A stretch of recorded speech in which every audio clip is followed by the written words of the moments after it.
നമുക്ക് ആദ്യം ന്യൂസ് 18-ന്റെ മാത്രമായ എക്സ്ക്ലൂസീവായ ഒരു വാർത്തയിലേക്ക് പോകണം. അത് രാജ്മോഹൻ ഉണ്ണിത്താൻ കാസർഗോഡ് MP-യുടെ പ്രതികരണമാണ്. കുമ്പള ടോൾ പിരിവിൽ ആക്ഷൻ കമ്മിറ്റിക്കെതിരെയാണ് രാജ്മോഹൻ ഉണ്ണിത്താന്റെ രൂക്ഷ വിമർശനം.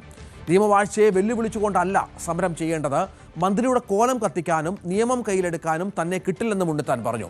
കൂടിയാലോചന നടത്താതെ ചില വ്യക്തികൾ കോടതിയിൽ പോയതാണ് തിരിച്ചടിയായതെന്നും ഉണ്ണിത്താൻ ന്യൂസ് 18-നോട് പറഞ്ഞു. കേന്ദ്രമന്ത്രി നിതിൻ ഗഡ്കരിയെ രാജ്മോഹൻ ഉണ്ണിത്താൻ പുകഴ്ത്തുകയും ചെയ്തു. മന്ത്രിയുടെ കോലം കത്തിച്ചല്ല സമരം ചെയ്യേണ്ടതെന്നും ഉണ്ണിത്താൻ പറയുന്നു. News 18 exclusive. കുമ്പള ആരിക്കാടിയിലെ ടോൾ പിരിവിനെതിരെ ശക്തമായ സമരവുമായി BJP ഒഴികെ എല്ലാ രാഷ്ട്രീയ പാർട്ടികളും രംഗത്ത് വരുമ്പോൾ കാസർഗോഡ് MP രാജ്മോഹൻ ഉണ്ണിത്താൻ്റെ അസാന്നിധ്യമാണ് ചർച്ച ചെയ്യപ്പെടുന്നത്. ഏതായാലും അദ്ദേഹത്തിന് അതിന് കൃത്യമായ കാരണങ്ങളുണ്ട്. സമരത്തിന് എതിരല്ല, സമരത്തിന് ശക്തമായ പിന്തുണ അദ്ദേഹത്തിൻ്റെ ഭാഗത്തുണ്ട്. പക്ഷേ സാങ്കേതികപരമായ ചില പ്രശ്നങ്ങളുണ്ട്. ഏതായാലും നമ്മോടൊപ്പം രാജ്മോഹൻ ഉണ്ണിത്താൻ MP തന്നെ ചേരുകയാണ്. ഈ വിഷയത്തിൽ ഈ കാര്യം വിശദമാക്കാൻ ഉണ്ണിത്താൻ MP തന്നെ ചേരുന്നു. ഈ സമരം ശക്തമായി തുടരുകയാണ്. അന്യായമായ ടോൾ പിരിവാണ് നടക്കുന്നത്. പക്ഷേ MP-യുടെ സാന്നിധ്യം അവിടെ ഇല്ല എന്ന ഒരു വിമർശനം ഉയരുന്നത്, പ്രത്യേകിച്ച് ഈ മുസ്ലിം ലീഗ് ഉൾപ്പെടെ ഉയർന്ന ഒരു സാഹചര്യമുണ്ട്. എന്താണ് MP ഒരു അതിൽ നിന്ന് മാറി നിൽക്കുന്നുണ്ട്? എന്താണ് കാരണം? ഈ സമരത്തിന് വേണ്ടി ആദ്യമായി അവിടെ പോയി സമരം ഉദ്ഘാടനം ചെയ്ത ഞാനാണ്. അന്ന് ഞാൻ പ്രസംഗിച്ച എല്ലാം പബ്ലിക് ഡൊമൈനിലുണ്ട്. കാരണം ഇവിടെ ഇനിയിപ്പോൾ ലാത്തി ചാർജ് വരും, കണ്ണീർവാതക പ്രയോഗം വരും, ജലപീരങ്കി വരും, അവസാനം വെടിവെപ്പ് നടന്നാൽ രാജ്മോഹൻ ഉണ്ണിത്താൻ്റെ നെഞ്ചത്താണ് ആദ്യത്തെ വെടി, എന്നിട്ട് മുതുകത്ത് വെടികൊള്ളില്ല. ഞാനാണ് പോയി ഇത് ചെയ്തത്. മാത്രമല്ല, ഇത് കഴിഞ്ഞതിന് ശേഷം ഞാൻ പോയി കേന്ദ്രമന്ത്രി നിതിൻ ഗഡ്കരിയെ കണ്ടു, അദ്ദേഹത്തോട് കാര്യങ്ങൾ പറഞ്ഞു. അദ്ദേഹം പാർലമെൻറ്റിനകത്ത് പറഞ്ഞിട്ടുണ്ട് 60 കിലോമീറ്ററിനകത്തേ ഒരു ടോൾ ഗേറ്റ് വരൂ, അതാണ് നിയമം. ഇവിടെ ഇപ്പോൾ തലപ്പാടിയിൽ ടോൾ ഗേറ്റ് ഉണ്ട്. ആ ടോൾ ഗേറ്റ് ഇപ്പോൾ 20 കിലോമീറ്ററിനകത്താണ് രണ്ടാമത്തെ ടോൾ ഗേറ്റ് ആരിക്കാടിയിൽ വരുന്നത്. അത് വളരെ അന്യായമാണ്, നിയമവിരുദ്ധമാണ്. അവിടെ ഈ ടോളിൻ്റെ നടപടികൾ നടന്നുകൊണ്ടിരിക്കുമ്പോൾ അവിടുത്തെ ഒരു ബ്ലോക്ക് പഞ്ചായത്ത് മെമ്പർ, അന്നയാൾ ബ്ലോക്ക് പഞ്ചായത്ത് മെമ്പറാണ്, അയാളുടെ പേര് അഷ്റഫ് കർല എന്നാണ്. അദ്ദേഹം കോടതി പോയി, കോടതി കേസ് കൊടുത്തു. അപ്പോൾ ഒരു സമരമുഖത്ത് നിൽക്കുന്ന എല്ലാവരുമായിട്ട് ആലോചിച്ചിട്ട് വേണ്ടേ കോടതി പോകാൻ? ആരോട് ആലോചിച്ചിട്ടാണ് കോടതി പോയത്? ആര് പറഞ്ഞിട്ടാണ് കോടതി പോയത്? അപ്പോൾ കർല അദ്ദേഹത്തിൻ്റെ ഇതുകൊണ്ട് കോടതി കേസ് കൊടുത്തു. കേസ് കൊടുത്തപ്പോൾ എതിർകക്ഷി ആരാണ്? National highway authority of India, NHAI. അവർ കോടതിയിൽ ഇത് സമർപ്പിച്ചു, അഫിഡവിറ്റ് കൊടുത്തു, കൗണ്ടർ അഫിഡവിറ്റ് കൊടുത്തു. അതിനകത്ത് അവർ പറഞ്ഞു, ഞങ്ങൾ കേന്ദ്ര ഗവൺമെൻറ് പെർമിഷൻ വാങ്ങിച്ചിട്ടാണ് ഈ ടോൾ ഗേറ്റ് ആരംഭിക്കുന്നത്. അതുകൊണ്ട് കേന്ദ്ര ഗവൺമെൻറ് നൽകിയ പെർമിഷൻ, അത് റൂൾ 8(2)-ൽ അത് പ്രത്യേകം പറഞ്ഞിട്ടുണ്ട്. 60 കിലോമീറ്ററിനകത്താണ് ഒരു ടോൾ ഗേറ്റ് എങ്കിലും ചില പ്രത്യേക സാഹചര്യത്തിൽ കേന്ദ്ര ഗവൺമെൻറ് അനുവദിച്ചാൽ with the knowledge and consent of the central government ഒരു ടോൾ ഗേറ്റ് സ്ഥാപിക്കാമെന്ന് അവർ റൂൾ 8 വെച്ചിട്ട് കോടതിയിൽ അഫിഡവിറ്റ് കൊടുത്തു. ആ അഫിഡവിറ്റ് കോടതി അംഗീകരിച്ചു. അങ്ങനെ അഷ്റഫ് കർലയുടെ പെറ്റീഷൻ കോടതി തള്ളിക്കളഞ്ഞു. ഒരു നിയമവിരുദ്ധമായ നടപടി ഇക്കാര്യത്തിലില്ല.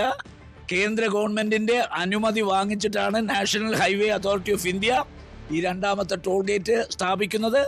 അത് റൂൾ 8-ൽ അതിന് അനുവാദമുണ്ട്, അങ്ങനെ സ്ഥാപിക്കാമെന്ന് വ്യവസ്ഥയുണ്ട്. അപ്പോൾ കർല കൊടുത്ത ഈ പെറ്റീഷൻ കോടതി തള്ളിക്കളഞ്ഞു. ടോൾ പിരിക്കാനുള്ള അനുവാദം നാഷണൽ ഹൈവേ അതോറിറ്റി ഓഫ് ഇന്ത്യക്ക് കൊടുത്തു. കോടതി പോയി, കോടതിയുടെ ഉത്തരവ് വന്നു. കോടതി എന്താ പറഞ്ഞ്? ടോൾ പിരിക്കാൻ പറഞ്ഞു. അപ്പോൾ രാജ്മോഹൻ ഉണ്ണിത്താൻ എന്താണ്, ഈ നിയമം ലംഘിക്കണോ? നിയമവാഴ്ചയെ വെല്ലുവിളിക്കണോ? ഞാനെന്താ അവിടെ പോയി കോടതി ഉത്തരവിന് സമരം ചെയ്യണോ? ആലോചിച്ച് നോക്ക്, ആരോട് ചോദിച്ചിട്ട് കോടതി പോയി? ആലോചിച്ചു?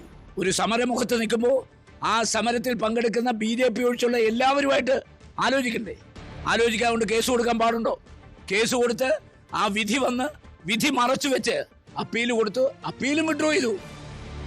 മലയാളത്തിൽ ചൊല്ലി അരി തിന്നതും പോരാ ആശാരിച്ച് കടിച്ചും പിന്നെ നായിക്ക മുറിവുറുപ്പെന്നാ പറയുന്നത്. ഇപ്പോൾ ഞാൻ ചോദിക്കട്ടെ, ഇപ്പം 2 കേസുകൾ കൊടുത്തിട്ടുണ്ട്. ആരാ കൊടുത്തത്? ഈ സുബൈർ മാർക്സിസ്റ്റ് പാർട്ടി നേതാവാണ്, നാസർ, ഇവർ വീണ്ടും കൊടുത്തിട്ടുണ്ട്. ആ കൊടുത്ത കോടതി വിധി വരുന്നത് വരെ ഈ വിധി നിലവിലുണ്ട്. ഇതിന് സ്റ്റേ കിട്ടിയിട്ടില്ല. അപ്പീൽ കൊടുത്ത് അപ്പീൽ പിൻവലിച്ചു. അപ്പോൾ കോടതി വിധി വരുന്നത് വരെ കാത്തിരിക്കാനുള്ള ആത്മസംയമനം കാണിക്കണം. എന്നോട് ഏറ്റവും കൂടുതൽ സൗഹാർദ്ദപരമായി നിലപാടെടുത്ത ഒരാളാണ് നിതിൻ ഗഡ്കരി. ഇനിയും ജനങ്ങൾക്ക് ഒരുപാട് ആവശ്യങ്ങളുണ്ട്. ആ ആവശ്യങ്ങൾ ഈ മന്ത്രി ഇരിക്കുമ്പോൾ ആ മന്ത്രിയുടെ അടുത്തല്ലേ ഞാൻ പോകണ്ടേ? അപ്പോൾ മന്ത്രിയുടെ കോലം കത്തിക്കാൻ ഞാൻ പോകണമെന്നാണ് പറയുന്നത്. ആണോ? ഒരു MP-യുടെ ജോലി കോലം കത്തിക്കലാണോ മന്ത്രിയുടെ? MP-യുടെ ജോലി ജനങ്ങൾ ഏൽപ്പിച്ച ഉത്തരവാദിത്വം ചെയ്യുകയാണ്. ആ ഉത്തരവാദിത്വം ഞാൻ ചെയ്തുകൊണ്ടിരിക്കുന്നു, ഇനിയും ചെയ്യും. അതിന് യാതൊരു തർക്കവുമില്ല. കോടതിയെ ബഹുമാനിക്കുന്ന ഒരാളാണ് ഞാൻ, നിയമത്തെ ബഹുമാനിക്കുന്ന ആളാണ് ഞാൻ. നിയമവാഴ്ചയെ വെല്ലുവിളിക്കാൻ ഞാനില്ല, നിയമം കയ്യിലെടുക്കാൻ ഞാനില്ല. പിന്നെ എനിക്കിപ്പോൾ BJPക്കെതിരെ അതുള്ള സർട്ടിഫിക്കറ്റ് ആരുടെയും വേണ്ട. ഞാൻ ആരാണെന്ന് കാസർഗോട്ടെ ജനങ്ങൾക്കറിയാം, എല്ലാവർക്കും അറിയാം. അതുകൊണ്ട് എന്നെ ഇപ്പോൾ ചീത്ത വിളിക്കുക, ചീത്ത വിളിപ്പിക്കുക, ചീത്ത വിളിക്കുന്നവൻ ചീത്ത വിളിപ്പിക്കുന്നവരെ കുറിച്ചൊക്കെ ഞാൻ പറയാൻ തുടങ്ങിയാൽ അത് പിന്നെ വലിയ മോശമായി ഭവിക്കും. അതുകൊണ്ട് ഞാൻ നിങ്ങളോട് പറയുന്നു, ഈ ടോൾ ഗേറ്റ് വരുന്നതിന് ഞാൻ ശക്തമായി എതിർത്തിരുന്നു, ഇപ്പോഴും എതിരാണ്. ഇത് ഒരു MLA-യുടെ മാത്രം പ്രശ്നമല്ല, ഒരു മഞ്ചേശ്വരത്തിൻ്റെ പ്രശ്നമല്ല, ഇത് കാസർഗോട്ടെ മുഴുവൻ ജനങ്ങളുടെയും പ്രശ്നമാണ്. അതിനപ്പുറം കളക്ടറേറ്റിന് മുമ്പിലല്ലോ ടോൾ സമരം നടത്തണ്ടേ? കളക്ടറേറ്റല്ലോ, കളക്ടറല്ലല്ലോ ഇതിൻ്റെ ഉത്തരവാദി. കളക്ടറാണോ? National highway authority of India അവരാണ് ഈ കോടതി വിധി വാങ്ങിച്ചിരിക്കുന്നത്. അവർക്കെതിരെ സമരം നടത്താൻ എന്തിനാണ് കളക്ടറെ അടുത്ത് പോകുന്നത്? കളക്ടറെല്ലാം സമരം ചെയ്യേണ്ടത് അവിടെ പോയി പ്രസംഗിച്ചിരുന്ന കാര്യം. എടാ, ഇവര് ആ ടോൾ ഗേറ്റ് അടിച്ചു പൊളിച്ചില്ലേ? ഇനി അവിടെ ഈ കോടതി വിധി മാനിക്കുന്നില്ലെങ്കിൽ അവിടെ അല്ലേ സമരം നടത്തണ്ടേ? രാജ്മോഹൻ ഉണ്ണിത്താൻ ഈ ടോൾ സമരത്തിനെതിരാണെന്ന് ആരെങ്കിലും പറഞ്ഞാൽ അവർക്ക് നിക്ഷിപ്ത താല്പര്യമുണ്ട്. കാര്യം ചില ആളുകളുടെ കഴിവുകേട് മറച്ചു വയ്ക്കാൻ MP-യുടെ തോളെ കൊണ്ടിടണ്ട. MP ആരാന്ന് ഇവിടുത്തെ ജനങ്ങൾക്കറിയാം. എനിക്ക് നിലപാടുണ്ട്. ആ നിലപാടിൽ നിന്ന് ഒരിക്കലും ഞാൻ മാറില്ല. അപ്പപ്പ കാണുന്നവരെ അപ്പനെന്ന് വിളിച്ചിട്ടുമില്ല, ഇനി വിളിക്കത്തുമില്ല. ഇപ്പൊ 28-ാം തീയതി പാർലമെന്റ് സമ്മേളനം ആരംഭിക്കുകയാണ്. പാർലമെന്റ് സമ്മേളനം നടക്കുമ്പോൾ ഞാൻ മന്ത്രിയെ പോയി കാണും. അതിശക്തമായി കാസർഗോട്ടെ ജനങ്ങളുടെ വികാരം ഞാൻ അദ്ദേഹത്തെ അറിയിക്കും. ഈ മന്ത്രി വളരെ MP-മാരോട് വളരെ സോബറായി പെരുമാറുന്ന ആളാണ്. MP-മാർ പറയുന്ന ആവശ്യങ്ങൾ ന്യായമാണെങ്കിൽ ചെയ്തു കൊടുക്കുന്ന മന്ത്രിയാണ്. എല്ലാ MP-മാർക്കും ഈ മന്ത്രിയെക്കുറിച്ച് ബഹുമാനമുണ്ട്. അപ്പോൾ BJP പ്രധാനമായും ആരോപിക്കുന്നത് അങ്ങനെ അവിടെ ഒരു വീണ്ടും മുസ്ലിം ലീഗിന് ഒരു ആധിപത്യം ഉണ്ടാക്കാനാണ് ഈ സമരം എന്നാണ്. BJP വിചാരിച്ചു കഴിഞ്ഞാൽ ഇത് കേന്ദ്രമന്ത്രി കണ്ടുകഴിഞ്ഞാൽ ഇടപെട്ട തീരാവുന്ന പ്രശ്നമല്ല. BJPയിൽ ഇടപെടും എന്ന് പറയുന്നുണ്ട്, പക്ഷെ ഒന്നും നടക്കുന്നില്ല. അല്ല, അവർ കുറേ നാളായിട്ട് ഇങ്ങനെ ഇടപെട്ടും എന്ന് പറയുന്നതല്ല, ഇടപെട്ടുന്നില്ലല്ലോ. എടാ, ഇതിപ്പോ BJPയുടെ ചന്ദ്രശേഖരൻ പോയി മന്ത്രിയെ കണ്ട ഒരു ദിവസം കൊണ്ട് ഉത്തരവ് പിൻവലിക്കാൻ. ഇന്നലെ പ്രധാനമന്ത്രി വന്നല്ലോ. ഈ വിഷയം പ്രധാനമന്ത്രി ശ്രദ്ധയിൽ രാജീവ് ചന്ദ്രശേഖർ പെടുത്തിയോ? നിങ്ങൾ മനസ്സിലാക്കേണ്ടത്, ഇതിന്റെ രാഷ്ട്രീയ വശം ചർച്ച ചെയ്യാൻ ഞാനില്ല. ഞാൻ എന്നും ജനപക്ഷത്താണ്, ജനങ്ങളോടൊപ്പമാണ്. അതുകൊണ്ട് നിയമത്തെ വെല്ലുവിളിക്കാനും നിയമവാഴ്ചയെ വെല്ലുവിളിക്കാനും നിയമം കയ്യിലെടുക്കാനും മന്ത്രിയുടെ കോലം കത്തിക്കാനും ഒന്നും രാജ്മോഹൻ ഉണ്ണിത്താനെ കിട്ടില്ല. കോലം കത്തിച്ചാൽ പിന്നെ ഞാൻ അവിടെ ചെന്ന ഒരു അപ്പോയിൻമെന്റ് പോലും കിട്ടില്ല. അപ്പൊ ഇവരതാണോ ഉദ്ദേശിക്കുന്നത്? അതിനൊന്നും ഞാനില്ല. ലോട്ട് വീണാൽ പാർലമെന്റിനകത്തും ഈ ടോൾ ഗേറ്റ് സമരം ഞാൻ കൊണ്ടുവരും. ഏതായാലും ടോൾ പിരിവിനെതിരെ സമരസമിതിയിലെ ചില അംഗങ്ങൾ നിയമപരമായ നീങ്ങിയതാണ് ഇതിൽ പ്രശ്നമെന്നാണ് MP പറയുന്നത്. ഇതിൽ കേന്ദ്രമന്ത്രിയെ കണ്ട് ഈ പ്രശ്നത്തിന് ഒരു പരിഹാരം കണ്ടെത്തുമെന്നാണ് അദ്ദേഹം വ്യക്തമാക്കുന്നത്. അതിനുള്ള ശ്രമം വരും ദിവസങ്ങളിൽ തുടരുമെന്ന് തന്നെയാണ് അദ്ദേഹം വ്യക്തമാക്കുന്നതും. KV ബൈജു ന്യൂസ് 18 നേരിട്ട് ചേരുന്നു. ബൈജു, ഇവിടെ ഉണ്ണിത്താന്റെ എതിർപ്പ് നമുക്കറിയാം. സമരത്തിന് മുന്നിലുള്ളത് UDF ആണ്. UDF സംവിധാനം ഒട്ടാകെ സമരരംഗത്തുണ്ട്. CPM-ഉം സമാനമായി തന്നെയുണ്ട്, ആക്ഷൻ കമ്മിറ്റിയുണ്ട്. പക്ഷേ ഉണ്ണിത്താനെ അവിടെ എങ്ങും കണ്ടില്ല. അത് എന്തുകൊണ്ടാണ് എന്നതിൻ്റെ വിശദീകരണം ഉണ്ണിത്താൻ തരുന്നുണ്ടോ?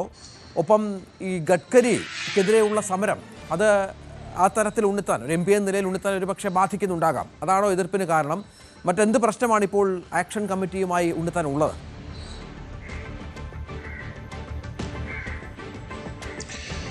രഞ്ജിത്തെ, ഇതിലേറ്റവും പ്രധാനം ഈ UDF ആണ് ഇതിൽ സമരത്തിൽ മുന്നിലുള്ളത്.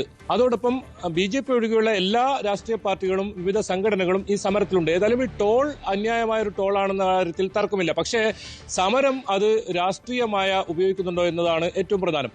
അതിനുള്ള ഒരു ഉത്തരം പറയാതെ പറഞ്ഞു വെക്കുകയാണ് രാജ്മോഹൻ ഉണ്ണിത്താൻ MP ഈ അഭിമുഖത്തിൽ എന്ന് വേണം പറയാൻ. കാരണം നിയമസഭാ തെരഞ്ഞെടുപ്പ് പടിവാതിൽക്കൽ എത്തി നിൽക്കെ BJPയെ സംബന്ധിച്ചിടത്തോളം വികസന നേട്ടങ്ങൾ ഉയർത്തിക്കാട്ടിയാണ് BJP തെരഞ്ഞെടുപ്പിന് നേരിടുന്നത്. അങ്ങനെ ഒരു ഘട്ടത്തിൽ ദേശീയപാതയുമായി ബന്ധപ്പെട്ട ഈ ഒരു വിവാദം, അതായത് അശാസ്ത്രീയമായ രീതിയിൽ ഈ സർവീസ് റോഡില്ലാത്ത ഇടത്ത് 22 കിലോമീറ്റർ മാത്രം ദൂരത്തിൽ മറ്റൊരു ടോളിരിക്കെ താൽക്കാലികമായ കുമ്പളയിൽ ടോൾ എന്നത് അത് കൃത്യമായി മുസ്ലിം ലീഗ് ഈ സമരമുഖത്തുണ്ട്. പക്ഷേ MP-യെ തുടക്കത്തിൽ അതായത് ഒരു 6 മാസം മുൻപ് ഇങ്ങനെ ഒരു പ്രഖ്യാപനം വന്നപ്പോൾ MP ആണ് ഇതിന് സമരത്തിന് ഉദ്ഘാടനമൊക്കെ ചെയ്തത്. പിന്നീട് അതിശക്തമായ സമരം ആക്ഷൻ കമ്മിറ്റി ആരംഭിക്കുമ്പോൾ MP ഈ സമരത്തിലൊന്നും ഉണ്ടായിരുന്നില്ല. ഇതിനെ തുടർന്ന് സോഷ്യൽ മീഡിയയിൽ ഉൾപ്പെടെ വ്യാപകമായ MP-ക്കെതിരെ വിമർശനം ഉണ്ടായിരുന്നു. BJP-ക്ക് അനുകൂലമായ നിലപാട് സ്വീകരിക്കുന്ന തരത്തിലൊക്കെയായിരുന്നു MP-ക്കെതിരെ ഉണ്ടായിരുന്ന പ്രധാനമായ ആരോപണം. അതിൽ കൃത്യമായി അദ്ദേഹം ഉത്തരം നൽകുന്നുണ്ട്. അതായത് ഈ ടോൾ പിരിവ് കൃത്യമായി നിയമപരമായി നടക്കുന്ന ഒരു ടോൾ പിരിവാണ്. അതിന് ഈ രീതിയിൽ സമരം ചെയ്തിട്ടല്ല അത് ഇല്ലാതാക്കുക. കാരണം ഇതിൽ കേന്ദ്ര സർക്കാരാണ് ഇതിൽ ഇനി ഇടപെടേണ്ടതും കേന്ദ്ര സർക്കാരിന്റെ ഭാഗത്ത് അനുകൂലമായ തീരുമാനം ഉണ്ടായാൽ മാത്രമേ ഈ ടോൾ പിരിവ് പൂർണ്ണമായും ഒഴിവാക്കാൻ പറ്റൂ എന്നാണ് അദ്ദേഹം പറയുന്നത്. കാരണം ഇതിൽ സമരസമിതിയിൽ തന്നെ ഒരു പ്രവർത്തകൻ സമരസമിതിയോട് കൂടിയാലോചന നടത്താതെ ഹൈക്കോടതിയെ സമീപിച്ചതും പിന്നീട് ഹൈക്കോടതിയിൽ ആ കേസ് തള്ളിപ്പോയതുമാണ് ഇതിൽ ഏറ്റവും പ്രധാനം. ഇപ്പോഴും CPM-ന്റെ 2 പ്രവർത്തകരുടെ പരാതിയിൽ ഇപ്പോഴും ഹൈക്കോടതിയിൽ കേസ് നിലനിൽക്കുന്നുണ്ട്. ഇനി ഹൈക്കോടതിയുടെ ഒരു തീരുമാനം വരാതെ അത്തരത്തിലുള്ള സമരം നടത്തിയിട്ട് ഒരു കാര്യവുമില്ല എന്ന് അദ്ദേഹം വ്യക്തമാക്കുന്നുണ്ട്. ഒപ്പം അദ്ദേഹം പറയുന്നതിൽ ഏറ്റവും പ്രധാനം നിതിൻ ഗഡ്കരിയാണ്. അദ്ദേഹം ഏത് MP ആയാലും, അത് രാജ്മോഹൻ ഉണ്ണിത്താനായാലും മറ്റ് കോൺഗ്രസിന്റെ മറ്റ് MP-മാരായാലും ന്യായമായ കാര്യങ്ങൾക്ക് അനുഭാവപൂർവമായ പരിഗണന നൽകുന്നു എന്ന് അദ്ദേഹം എടുത്തു പറയുന്നുണ്ട്. അതിന് അദ്ദേഹം ഉദാഹരണം പറയുന്നത് കാസർഗോഡ് ജില്ലയിൽ തന്നെ ഈ മഞ്ചേശ്വരം 1-ാം റീച്ചിൽ 5ഓളം മേൽനടപ്പാലങ്ങളാണ് ഇദ്ദേഹം ഇടപെട്ട് MP-മാരൊക്കെ ആവശ്യപ്പെട്ടത് പ്രകാരം BJP നേതാക്കളും ആവശ്യപ്പെട്ട പ്രകാരം അനുവദിച്ചു നൽകിയത്. അങ്ങനെ MP-മാരുടെ ആവശ്യങ്ങൾ ന്യായമായി പരിഹരിക്കുന്ന ഒരു കേന്ദ്രമന്ത്രി, ആ കേന്ദ്രമന്ത്രിയുടെ കോലം കത്തിക്കാനും അല്ലെങ്കിൽ നിയമവാഴ്ച തകർത്തുകൊണ്ട് നിയമം കയ്യിലെടുത്തുകൊണ്ടുള്ള ഒരു സമരത്തിന് താൻ തയ്യാറല്ല. അത് അദ്ദേഹം കൃത്യമായി വ്യക്തമാക്കുന്നുണ്ട്. ഇത്തരം പ്രചരണം നടത്തുന്നവരുടെ ലക്ഷ്യം എന്താണെന്ന് തനിക്കറിയാം. അതൊക്കെ തുറന്നു പറഞ്ഞാൽ വലിയ പ്രശ്നമുണ്ടാവുമെന്നും അദ്ദേഹം പറയുന്നുണ്ട്. അത്തരം കാര്യങ്ങളിലേക്ക് അദ്ദേഹം കടക്കുന്നില്ല. അപ്പോഴും സമരസമിതിയെ രൂക്ഷമായി വിമർശിക്കുന്നുണ്ട്. കലക്ടറേറ്റിന് മുന്നിൽ കഴിഞ്ഞ ദിവസം വലിയ തോതിലുള്ള AKM MLA അഷ്റഫ് MLA അതോടൊപ്പം എന്നെ നെല്ലിക്കുന്ന MLA ഉൾപ്പെടെയുള്ളവരുടെ നേതൃത്വത്തിൽ ഒരു സമരം നടത്തിയിരുന്നു. അങ്ങനെ ഒരു സമരം എന്തിനാണ് കലക്ടറേറ്റ് മുന്നിൽ നടത്തുന്നതാണ് MP ചോദിക്കുന്നത്. വളരെ ന്യായവുമാണ്. കാരണം ദേശീയപാത അതോറിറ്റിയാണ് ഇത്തരമൊരു നടപടിയുമായി മുന്നോട്ട് പോകുന്നത്. ഇത് ജില്ലാ ഭരണകൂടത്തിന് ഇതിൽ യാതൊരുവിധ ഇടപെടൽ നടത്താൻ സാധിക്കാത്ത ഹൈക്കോടതിയുടെ തീരുമാനം കൂടിയുള്ള ഒരു സംഭവമാണ്. അതിന് എന്തിനാണ് കലക്ടറേറ്റിൽ സമരം നടത്തുന്നതെന്നാണ് MP കൃത്യമായി ചോദിക്കുന്നത്. അതുകൊണ്ട് തന്നെ ഇതിൽ ഒരു രാഷ്ട്രീയമായ ഒരു മുതലെടുപ്പ് ഉണ്ട് എന്നത് BJP നേരത്തെ തന്നെ ആരോപണം ഉന്നയിച്ചിരുന്നു.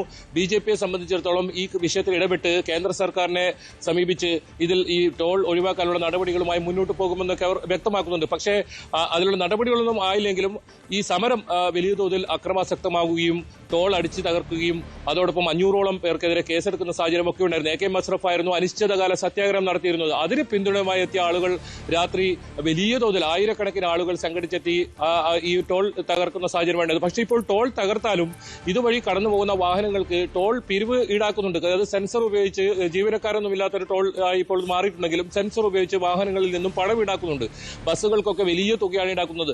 ഈ കർണാടക RTC ഇതിനിടയിൽ തന്നെ ഈ ടോൾ പിരിവ് ആരംഭിച്ചത് മുതൽ ഈ ബസ് ചാർജ് കുത്തനെ ഉയർത്തുന്ന സാഹചര്യം കൂടി ഉണ്ടായിരുന്നു. അത് ഈ ജനങ്ങളുടെ മേൽ അടിച്ചേൽപ്പിക്കുന്ന ഒരു നടപടിയാണ് കർണാടക RTC-യുടെ ഭാഗത്തുനിന്നുണ്ടായത്. അങ്ങനെ ഇതൊക്കെ വലിയ തോതിൽ ഒരു രാഷ്ട്രീയ പ്രചരണ ആയുധമായി മാറുകയും അത് കൃത്യമായി മുസ്ലിം ലീഗ് പ്രധാനമായും ഇത് ഉയർത്തിക്കൊണ്ടുവരികയും ചെയ്യുന്ന ഒരു സാഹചര്യത്തിലാണ് ഉണ്ണിത്താൻ തന്റെ നിലപാട് വ്യക്തമാക്കിയത്. താൻ ഇത്തരമൊരു സമരത്തിൽ ഇല്ല, പക്ഷേ ടോൾ പിരിവിന് താൻ പൂർണ്ണമായും എതിരാണ്. അതിൽ താൻ എല്ലാവിധ കാര്യങ്ങളും അതായത് നിയമപരമായി ചെയ്യേണ്ട കാര്യങ്ങൾ തന്നെ കൊണ്ട് ചെയ്യുന്നതെല്ലാം ചെയ്യുന്ന അദ്ദേഹം ആവർത്തിച്ച് വ്യക്തമാക്കുമ്പോഴും അടിച്ചു തകർത്തും നിയമം കയ്യിലെടുത്തും കേന്ദ്രമന്ത്രിയുടെ കോലം കത്തിച്ചുമുള്ള ഒരു സമരത്തിന് താനില്ല. അതാണ് അദ്ദേഹം കൃത്യമായി ഈ ഒരു അഭിമുഖത്തിൽ വ്യക്തമാക്കുന്നത്. ആദ്യമായാണ് രാജ്മോഹൻ ഉണ്ണിത്താൻ MP ഈ ഒരു വിഷയത്തിൽ പ്രതികരണം നടത്തുന്നത്. കഴിഞ്ഞ ദിവസങ്ങളിലെല്ലാം സമൂഹ മാധ്യമങ്ങളിലും മറ്റും എല്ലാം MP-ക്കെതിരെ വലിയ വിമർശനം ഉയരുന്നു. MP-യുടെ അസാന്നിധ്യം ഈ ഒരു പലതരത്തിലുള്ള സമരങ്ങളാണ് നടക്കുന്നത്. അത് പല സ്ഥലങ്ങളിലായി നടക്കുന്നുണ്ട്. സായാഹ്ന സമരങ്ങൾ നടക്കുന്നുണ്ട്. നാളെ വനിതാ കൂട്ടായ്മയുടെ സമരം ഈ ടോൾ പ്ലാസയിലേക്ക് നടക്കുന്നുണ്ട്. അങ്ങനെ ഓരോ ദിവസവും സമരം വിവിധ തരത്തിൽ ഈ ആക്ഷൻ കമ്മിറ്റി എന്ന് പറയുമ്പോഴും അതിൽ ഏറ്റവും കൂടുതലായിട്ടുള്ളത് ഈ മുസ്ലിം ലീഗ് തന്നെയാണ് മുന്നിലുള്ളത്. CPM നേതാക്കളും ഉൾപ്പെടെ സമരത്തിലുണ്ടെങ്കിലും AKM അഷ്റഫ് MLA ആണ് ഈ സമരം പ്രധാനമായും മുന്നിൽ നിന്ന് നയിക്കുന്നത്. അങ്ങനെ ഒരു ഘട്ടത്തിൽ ഉണ്ണിത്താന്റെ ഈ ഒരു അഭിമുഖം, ഈ ഒരു തുറന്നു പറച്ചൽ അത് കൃത്യമായി KV ബൈജു ആണ് വിവരങ്ങൾ പങ്കുവച്ചത്.